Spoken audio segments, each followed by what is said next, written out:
Hello everyone, Lawrence here with another video, and today I wanted to talk to you about a very important tool to me making mountain biking videos, which is of course the old humble camera stabilizer. So the one I have right here is the Moza by Gutson Air, the original, not the Air 2, and this is a pretty beefy stabilizer. You can put quite heavy cameras on here, up to 3.1 kilograms I think it was.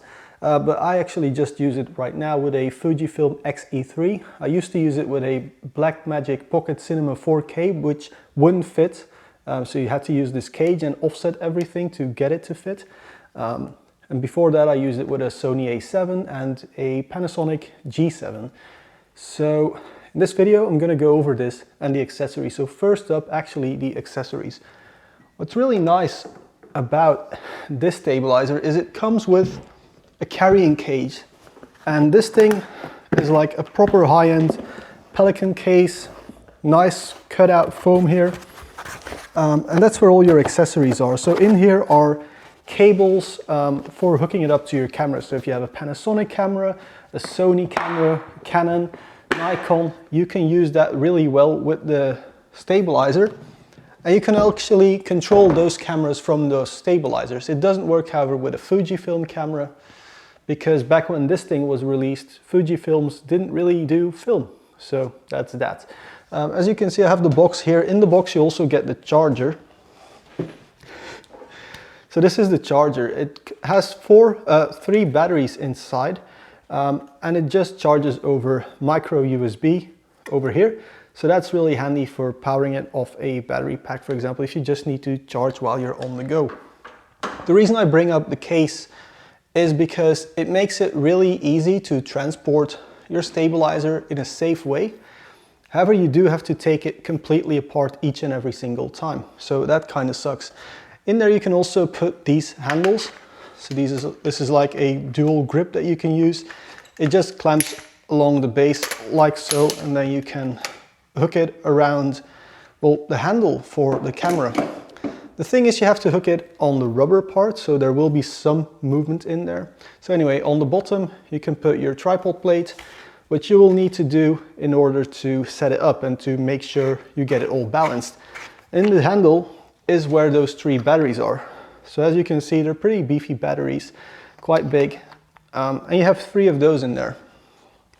What I don't like is that this is an aluminium thread, obviously to save weight. But because you're screwing aluminium into aluminium, you're constantly cross-threading almost, and there's always a bit of aluminium dust coming off whenever you thread it on. And that's a bit worrying for, the long term. Then on the front here, basically only two things, which I'll show in more detail in just a bit. There's a power or record button, and then there's a little joystick, which is also a click button to switch between modes. On one side then is the other USB port to connect to your camera, if your camera supports it. And then on the other side you can mount accessories like a monitor, for example. Whatever you want to put on here you can put on there. And then there's of course the very basic 3-axis stabilization. So you have this axis, you have this axis, and then you have this axis. And I'll get a camera on here in just a bit to show you. Each one of these axes has a little scale on there, so you can easily see how far you've set it up and try and remember that. And then if you're using the same lens and everything stays the same, it's easy to rebalance it. About balancing, if you balance your camera really well, you can easily get 8 hours of usage out of this. But obviously you're usually on the go, quickly swapping lenses or whatever sort of accessories on your camera. And you're not going to be balanced perfectly, and in that case you can actually empty all three batteries in this thing in less than an hour. I've done it. It is possible if you're horrible on your calibration and your balancing. So on the top here is, as per usual, where the quick release plate goes, but it's a really annoying system because there's a button on the inside here and you have to press the button to put the plate on or off. Now, obviously, as you put the plate on, it's very hard to get your finger here because the camera is on top of here. Same for taking it off again. So what I usually do is I completely undo the quick release plate and it becomes a bit of a slow release plate, but at least it works.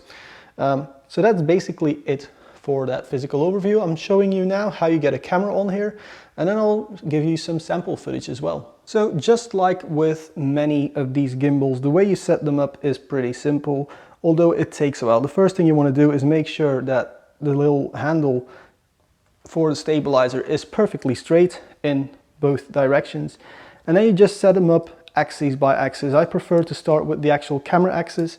And as you can see over here, this side has to go up and then the camera has to be somewhat like that. But there's no lockout button. With a lot of the newer gimbals, you can actually lock out the other axes, the ones you're not using. With this one, you don't have that.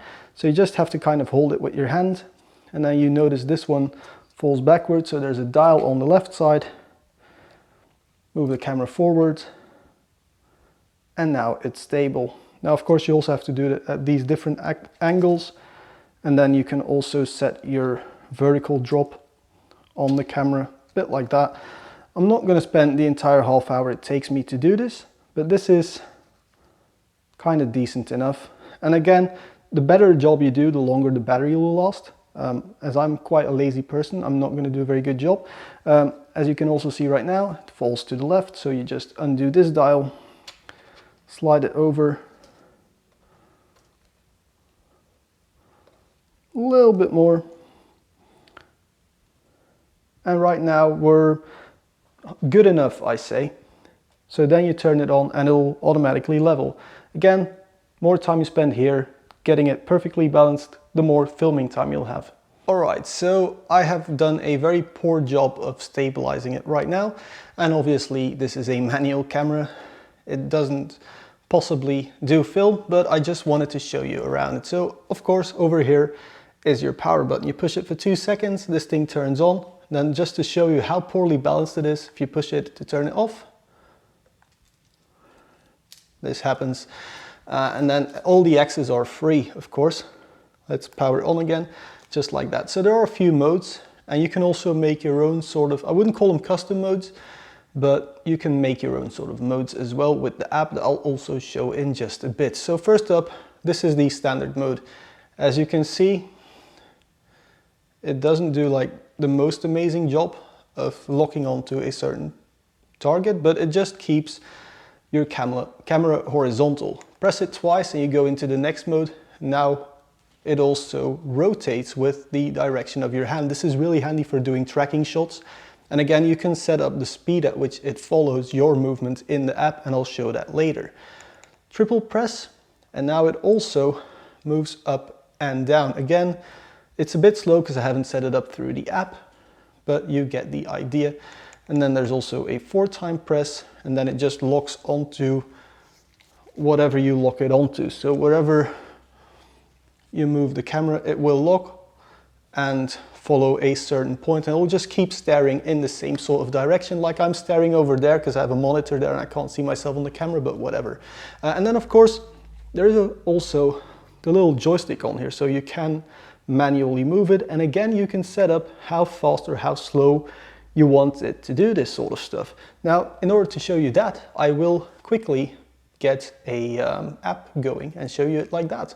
Alright, so this is the Moza Assistant app, and basically you can see your gimbal in here and look at its details. You can immediately see your battery percentage, and then there are some buttons here, so obviously you can turn it off, but the most important one is the little settings dial here. In here you can just enable or disable certain axes, so all 3 of them, and you can also set the responsivity and just the general movement speed of these axes, which is really handy to use on the go, especially when you're too dumb, I guess, to remember what the joystick button does.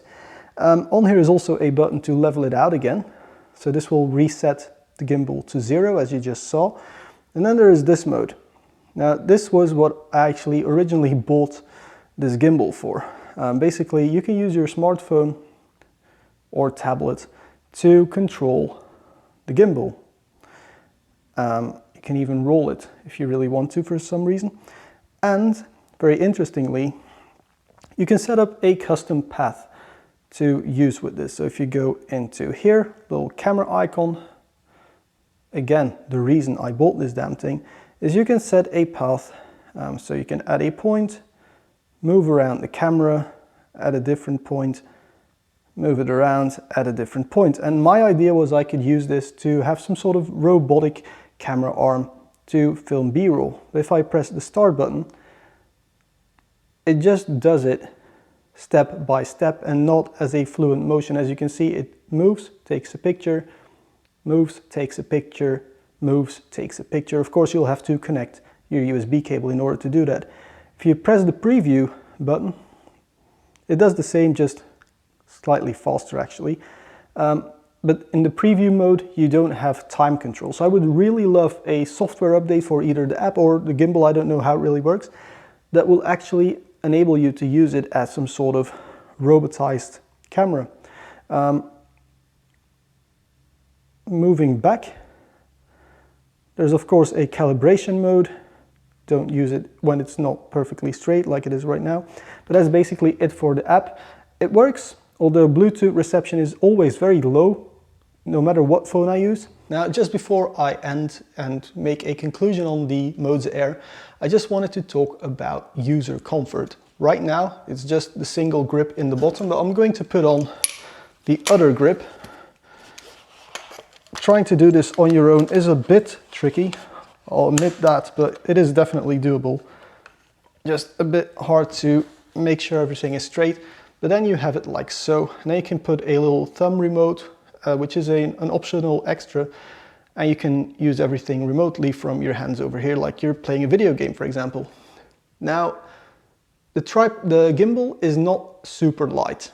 So what I've noticed is, especially when you're standing up a lot, it can get a bit heavy on your arms, and then also your back can start to hurt, unless you're like a super experienced camera operator or a Steadicam operator. Then this is obviously super lightweight to you.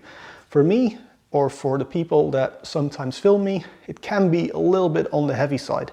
So keep that in mind as well. Now, a lot of the new gimbals that you buy have these really awesome tracking modes. So you'll have a mode, for example, to just constantly track the image. That's often done with smartphones, and then there's a dedicated camera app.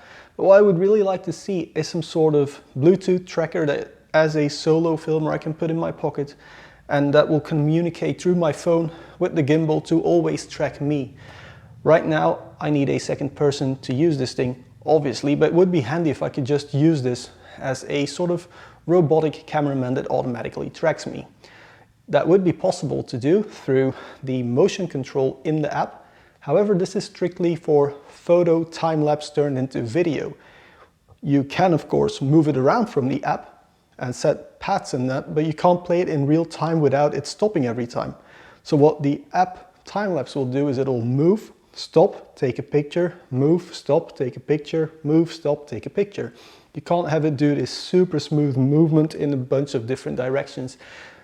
And that's kind of why I bought this. Originally, I bought this to do tech reviews, and I wanted to basically have a robot arm to do the B-roll filming, because I always shake around and I'm horrible at doing smooth B-roll. That's why I originally got it, and it kind of sucks for that. So that's why I just use it for making these mountain bike videos now.